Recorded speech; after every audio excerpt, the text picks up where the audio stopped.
নাম তার রক্তফল বা রক্তগোটা। লাল টকটকে এই ফলটি খেতে টক ও মিষ্টি। ব্যতিক্রমী এই ফলটি মেলে পাহাড়ি জনপদে। দিনে দিনে যার চাহিদা বাড়ছে জনপ্রিয়তা। রাঙামাটি থেকে রক্তফলের বিস্তারিত জানবো জিয়াউল হকের কাছে। দূর থেকে দেখতে আঙ্গুর ফলের মতো মনে হলো, আসলে এটি পাহাড়ি বুনো ফল, যার নাম রক্তফল বা রক্তগোটা। লাল টকটকে এই ফলটি টক ও মিষ্টি হওয়ায় বেশ জনপ্রিয়। চাকমা ভাষায় রস্কো, ত্রিপুরা ভাষায় থাইটেক ও মারমা ভাষায় লঙ্ঘবসি নামে ডাকা হয় রক্তফলকে। এক গবেষণায় দেখা গেছে এই ফলটি দক্ষিণ পূর্ব এশিয়ার স্থানীয়, মূলত Bharat, Bangladesh, Indonesia, Singapore, Thailand এবং শ্রীলঙ্কায় পাওয়া যায়। ভারতে এই ফলটি আন্দামান ও নিকোবর দ্বীপপুঞ্জ, অরুণাচল প্রদেশ, মিজোরাম, ত্রিপুরা, আসাম এবং মেঘালয় পাহাড়ে জন্মাতে দেখা যায়। গাছটির বিরুৎ জাতীয় উদ্ভিদ, কাণ্ড একেবারেই নরম, অন্য গাছের উপর ভর করে উপরে ওঠে। একটি কাষ্ঠযুক্ত গাছের চারপাশ দখল করে শাখা প্রশাখা বিস্তার হয় রক্তফলে লতারা। সাধারণত কাঁচা অবস্থায় এই ফলটি খাওয়া যায় না, তাই পেকে লাল হওয়ার পরে খাওয়া যায়। পাকা ফলটি খোসা ছাড়ানোর পর ভেতরের বিচি সহ অংশটি জমাট বাঁধা রক্তের মতো দেখায়। ফেব্রুয়ারি থেকে ফুল আসতে শুরু করে এবং এপ্রিল থেকে জুন পর্যন্ত ফল পাওয়া যায়। তবে বছরে লতায় একবার ফুল আসে।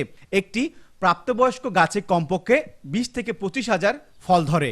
এগুলো খাইলে শরীরের রক্ত হয় বেশি, তারপরে গা মোটা হয়।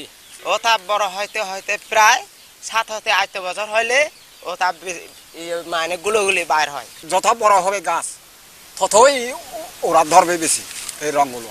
বাজারে এখন বিক্রি হচ্ছে প্রায় 350 থেকে 400।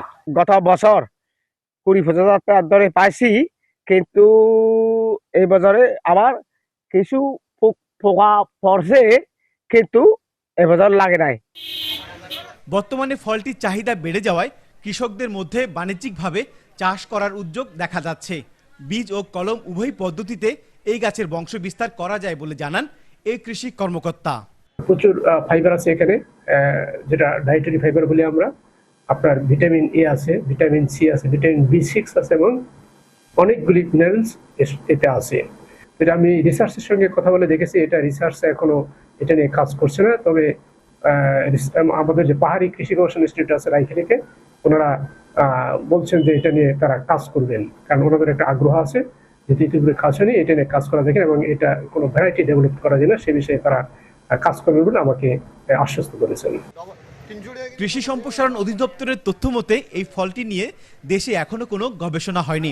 বাণিজ্যিকভাবে চাষ করে লাভবানের সম্ভাবনা থাকায় কৃষি গবেষণা ইনস্টিটিউট ফলটির নতুন জাত উদ্ভাবনে উদ্যোগ নেবে, এমনটাই প্রত্যাশা কৃষকদের।